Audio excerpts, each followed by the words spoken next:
So revisiting lines, a deeper dive into lines. So what I'd like to do first of all here is I want to review the types of lines presently available. I know that you've seen this before, so I don't want to spend a lot of time on it, but I do want to go through it really quickly, I guess, for those who have not. By the way, these sessions are all recorded and they are put online for you to peruse afterwards. So if you did miss that session and you want more in-depth look at it, by all means, look for the one that says lines. There's something to do with lines and the types of lines and so forth. So we're going to take a look at what current pricing looks like, how to determine how many lines you require, which is a fun one. A lot of people don't know how, and there are a lot of complicated and a lot of simple ways to do it. And I'm going to show you, I think, a really cool foolproof way to figure it out. And then we'll talk about what's involved in porting numbers. So the idea here is to build you, to give you some confidence, first of all, in understanding what lines and trunks are, that whole concept, and then trying to save you some bucks in the respect that you'll understand where they all price out. So you can make a good decision in that respect. You'll understand what the requirements are for them. So you'll have an idea as to whether you meet the requirements or not. Then you'll be able to figure out how many you need. And like I say, and then what's involved in moving them if you decided to do that. Whether it be with Digitcom, another carrier, doesn't matter. There are certain steps that are taken in porting lines. All right. So in telephony terms, I just want to clear this up. This is a matter of vernacular, but lines, we call lines trunks, or trunks lines. So in other words, they're not stations. So they're not a physical telephone. That's not a line in our words. So whenever I say line or I say trunk, I'm using those interchangeably, and I mean the phone service that comes into your telephone system, which you talk to the PSTN, the public switch telephone network using. Okay. So, telephone is a station. So there's three types of lines. This is from our older PowerPoint. We got analog, PRI, and SIP trunks. Analog is pretty much the same as Alexander Graham Bell's original phone call, right back from 1876. So it was some voltage on a pair of wires, and we sent a signal down to the central office, who then interpreted that signal and figured out how, through a series of switches, to send it to the destination party. So initially it was done by a person on an old thing called a cord board, where they plugged in cords and connected you through, and then they called the next station and said, we have a call that needs to be routed, say, internationally or across Canada, and that person at that station made a connection that got you a step further, and that's how it was all done. Now we do that all with electronics, fantastic, but still that analog telephone line, still, like I say, roughly the same technology as Alexander Graham Bell had that many years ago. Okay, so the price, and this is where the rubber meets the road, right? The price, a competitive market rate for a business line is somewhere in the neighborhood of $40, $45. Okay, so they're not really cheap, considering that they're an age-old technology. They are susceptible to things like static, crosstalk, which is where two lines actually run along beside each other. So take a look at the picture here on the right of the screen. You can see them all interconnected in this box there. Like, that is an interconnection box. You'll see that on telephone lines. Now when you look around, you'll actually see the difference between a telephone line and a hydro line. It's all because of this webinar. But in that box, for example, lines can actually come to the point where they share impedance with each other through inductive energy of going long distances together, and you can actually kind of hear other conversations on the line. So it's pretty old rudimentary stuff, and those are analog lines. So we won't go through all the pros and cons here, but basically they're very reliable, right? And they're super low risk. Those are the things that are great about them. They're not the best price thing out there. So the cons would be pricing, although I don't think I have it in here. There are no DIDs, so you can't have say you can have different phone numbers, but each phone number requires a line. Or if you want multiple people calling that phone number, you need multiple lines tied together in a hunt group. So it gets a little I don't know, it gets a little kludgy, honestly, managing them all.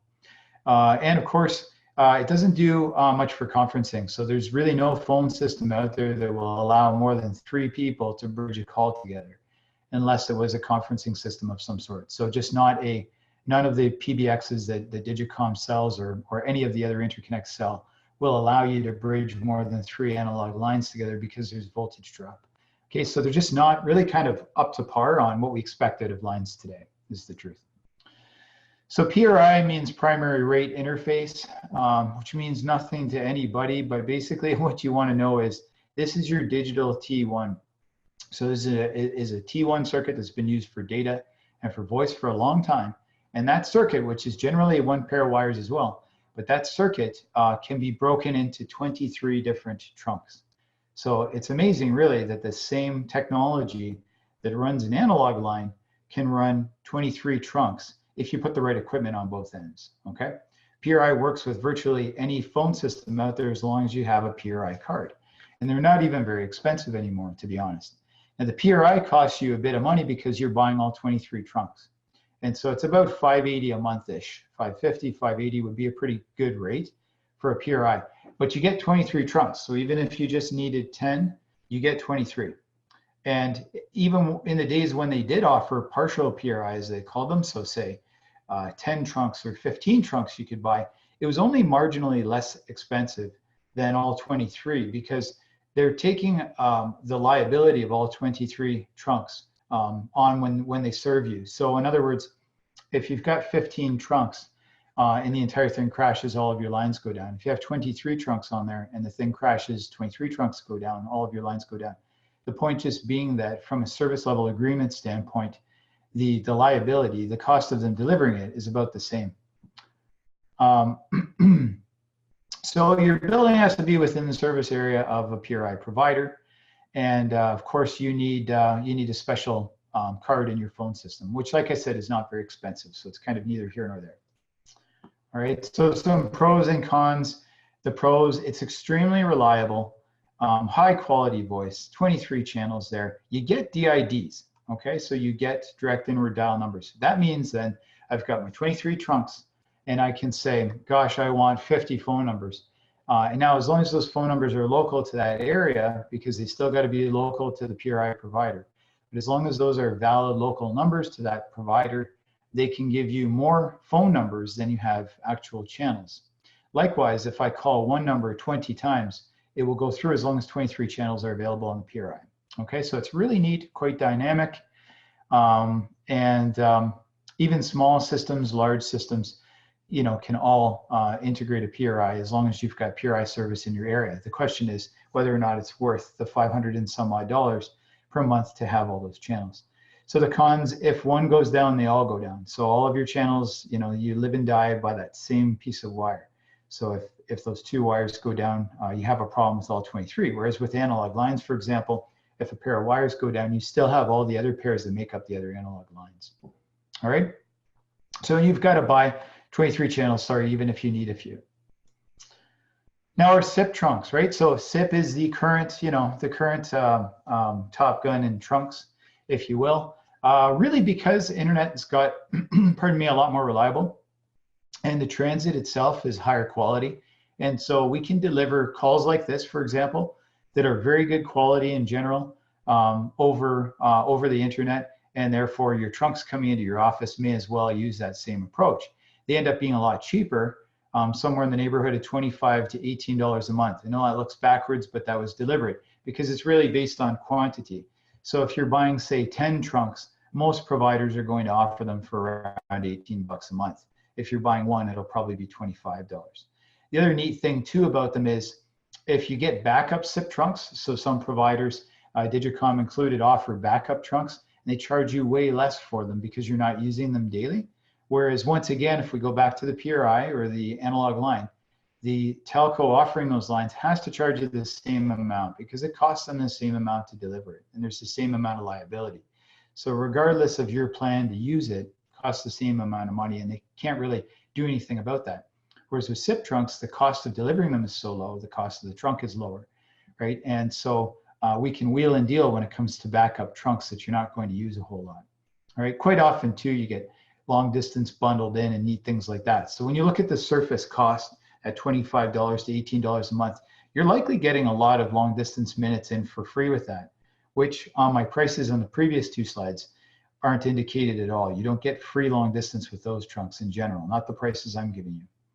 Okay, so most modern phone systems have voice over IP hardware built into them. Anything in the last 10 years it's sold pretty much has a voice over IP card or can have one installed in it. All right, So in other words, most people are eligible for this as long as you've got decent internet. Okay, so as pros, it's as reliable as the internet connection, which is generally quite good.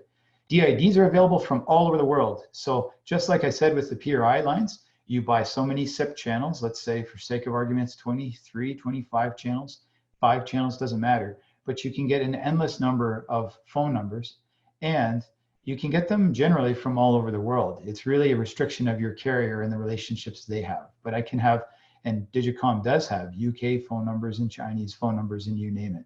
So we can be called locally from China and have it terminate on an auto attendant on the phone system. All right, so obviously it's highly flexible, and it actually moves with you. So if you move your phone system from one side of the Greater Toronto area to the other side, generally speaking, you would change exchanges. So you may even change area codes, but the point is you wouldn't have been able, under normal circumstances with a PRI or an analog line, to move your phone numbers with you. With SIP lines, sure you can. In fact, you could pack that phone system in your bag and take it to another country, and those phone numbers would work there as well. Okay, so cons: if the internet goes down, you want another internet connection. So it's obviously your SIP lines go down too. If the system is really old, like over 15 years old, then you may not have the capacity to install them. So really, only a couple of disadvantages really. I talked about these. Here, I'm just trying to get a sense of time. So we're halfway through. I didn't want to spend too much time, again, going over what I've already discussed. So when you take a look at features, really quickly, I'm just going to pinpoint the ones that we talked about. The DIDs with analog lines, nope. Not really, it's just a one-to-one relationship. PRIs or SIP trunks, yes. And then SIP, I gave it a double yes, just because you got that neat international DID possibility, right? Modifying your outbound caller ID. Some people want to do that. Have direct numbers from people's sets go out when they call out of the PBX. You can do that on things like PRI, and SIP you cannot with analog. If you take a look though, let's just talk about differences. So analog, it gets check marks for reliability and availability on all systems, right? And the price is what it is. You judge that for whatever you want. I didn't go and judge whether or not $45 a trunk is a good deal or not, right? That's for you to determine. But take a look at features. When you look at PRI and SIP, there's really only two distinctions. The availability on all systems. I'm really being hard on SIP there, to be honest with you. As I said, in the last 10 years, if you bought a phone system, it will do this. So I'm being pretty hard on it with the X there. And with the PRI, I'm being dead honest with the difference between with portability, between the PRI and SIP. Again, you cannot, generally speaking, you can't move numbers with you unless you move within the same exchange with a PRI, whereas with SIP, once again, it doesn't care. All right, now here's where the fun starts. How many SIP trunks do I need, or how many trunks do I need? That's unfair. This is neat. So I get asked this question a fair amount, and generally speaking, here's what happens. So you go and you buy a new phone system, and you talk to your salesperson. Your salesperson finds out, how many lines do you have right now, and it's a pretty reasonable expectation. Unless you tell them that you're growing immensely or that you're laying a lot of people off, it's a pretty decent expectation that you probably need the number of lines you've got. But really, we don't know that for fact. People's businesses change, for one. A lot more email, a lot fewer phone calls. We're aware of that. Even your faxing, you take a look at faxes, and just not as many faxes going in and out. And if we're faxing through our phone system, then those lines that we used to occupy for fax machines, again, are not being tied up, even periodically. So I guess it behooves us all to once in a while take a look at how many lines we actually need and how many we've got, okay? Especially as a cost-cutting measure. So a few dependent factors, the obvious, your type of business, right? So call centers take a lot more concurrent calls, especially if they're queuing people up, especially during peak seasons. That's the worst. So if I'm a toy company and I put out a whole bunch of toys around Christmas time, starting somewhere in late November, as some families have celebrate their holidays early and some do it late, it's about 3 months of the year in which I need twice or 3 times as many lines as I normally would, right? So that makes a big difference.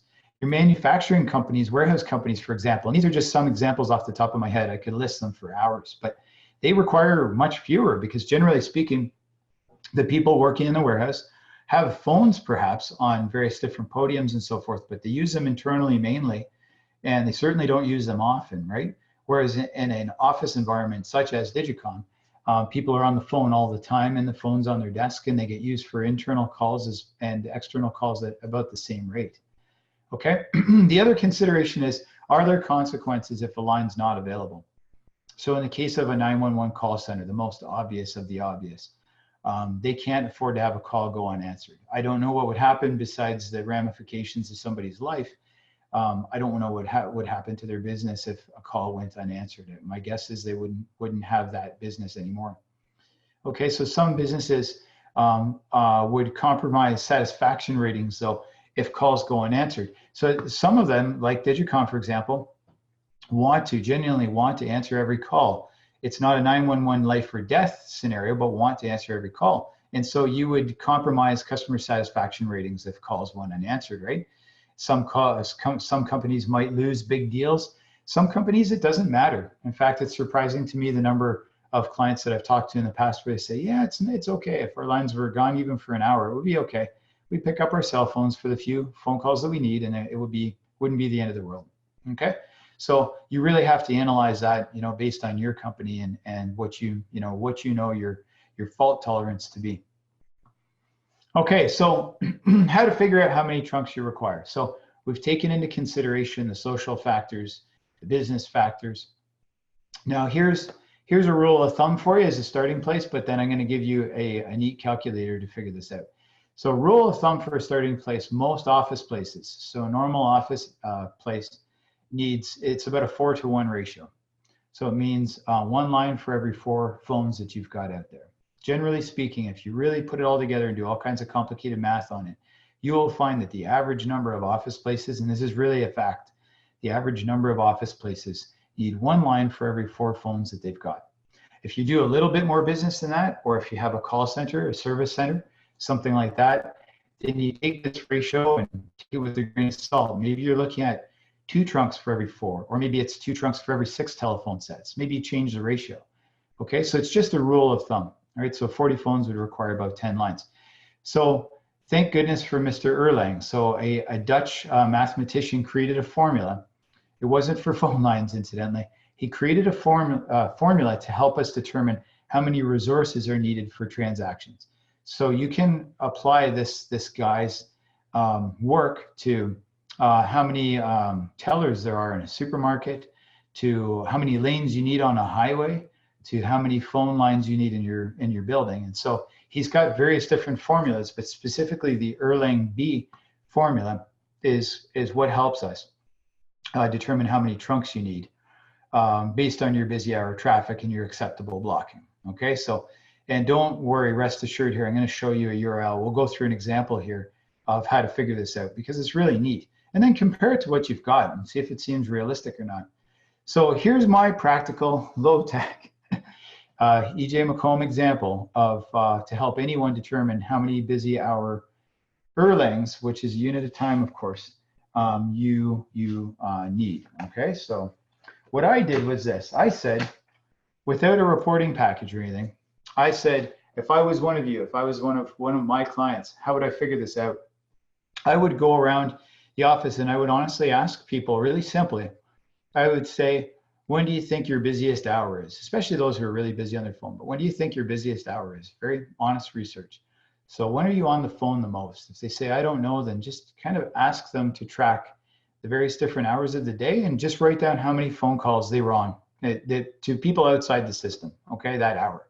Not a big ask, by the way. It's people track this kind of stuff for us all the time, especially when we're troubleshooting voice over IP problems, except that it's more complicated for them. They have to track what the quality of the call was and who they were talking to and what the phone number was. We're not asking for any of that. We're just asking for how many phone calls did you make this hour, that hour, that hour, if they don't know when their busiest hour is. Second thing we want to know, and this they simply do with their watch, is how long, pardon me, was that phone call? Okay, so how long was it that you were on the phone? So I can multiply that out. It's just really simple. If it turns out, I wrote this stuff down yesterday, it saved me pulling out my calculator today. I said, if there were 5 calls, so if it turns out that most people have about, or I have an average of 5 calls in during my busiest hour, 5 calls an hour, right? Which is probably pretty realistic for, most people in my office, right? And each call was 25, or was 5 minutes, pardon me. That would give me, for each person on average, 25 minutes, right? Which is in the Erlang calculation. So I'm going to take that and multiply it by how many people. So if I had 10 people, then that's 250 minutes. So we're going to simply divide that by 60, and we get 4.16, right? So which is an expression of an hour, okay?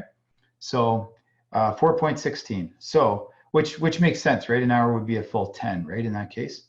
So what we do then is we just go to this calculator, and I'll show you the calculator right here. And so I've given you this URL.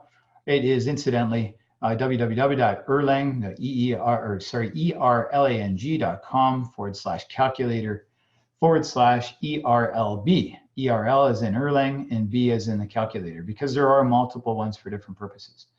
And so we know our busy hour transactions, and I'll tell you what blocking means. And the thing that we don't know is lines. So it's already set up for that, incidentally. So it says you choose which one you don't know. All right, so you got to know 2 out of the 3, and that's fine, because the blocking, you make it up as you go along anyway. So we know our busy hour transactions. We said it was 4.16. Okay, because I did that math. I just went five calls times 5 minutes each, gives me 25 minutes, multiplied by the number of people on my system, and then divided by 60. All right. And then our blocking, we have to decide on how many calls are we willing to give up that hour. So if the answer is 0, that's fine, but the system's going to return a higher number. It's going to say you need more phone lines than you would, with the expectation that it would be okay, for example, to miss one call during that hour, or whatever the case may be, or 2 calls. Okay, and then we can hit calculate here. Oh, blocking figure. Oh, my bad. That's right. Yeah, sorry. Yeah.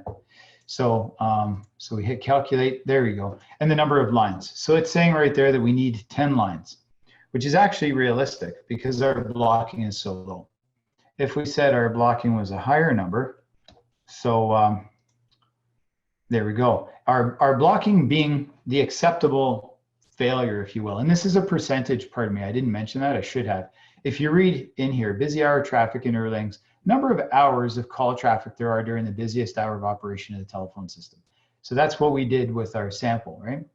The blocking is the failure of calls due to an insufficient number of lines being available. This isn't a guarantee, of course. If they all come in, differently, in fact, most days it will likely work out for you. But for example, 0.03 means 3 calls blocked per 100 calls attempted. So you're saying this is my failure acceptance rate. So if we're good with like 4% of calls being missed, then again, based on our formula that we did, it says that 8 lines are what we need. Okay, so what you should do, I'm just saying, is what I would do is, knowing these kind of interesting things and knowing how to figure this all out, I would go back and compare that to what you have. Many people are really, are over provisioned in their lines. And again, if your business is seasonal, which you find out now may not be, indicative of your busy season, right? So this is irrespective of the season. This is just a neat formula to figure this all out. Okay, so we'll go there. Nope, wrong one. All kinds of different. There we are. All kinds of different presentations. Okay, so that's my practical low-tech example. What's a higher tech example? If you've got a reporting package on your system, isn't that lovely? So you got a reporting package, you can find this out. You can find out how many calls typically come through concurrently. You can see what, in some cases, what your line usage or your channel usage is. So depending on the reporting package, right? That's a higher tech example, but this is a really neat, very practical way that anybody could apply today. Okay, so switching lines and porting numbers. Just taking a little time check here, perfect. So in switching lines, if you decide to switch lines, you need to port phone numbers, generally speaking. So, and that is because, of course, your company has published them on all kinds of business cards and so forth. So usually you need to use move your numbers with you. So here's how you do that. It's actually fairly simple. It's not to the people who do it. Believe me, they do a lot of work, so value those people. But for you or I, it's not really that bad. So you make a list of numbers that you care about. That's in bold because I mean that you care about. Not just a list that Allstream or Bell Canada or whoever handed you and said you've got 26 analog lines and here are their phone numbers. Chances are pretty good that the public doesn't know all of those numbers. So we want the numbers that are backdoor numbers for your associates, direct inward dial numbers for people that they've been using for years, fax phone numbers, and your main numbers, right? So the ones that we care about. The rest are rollover numbers. You don't port them with you. There's no need to.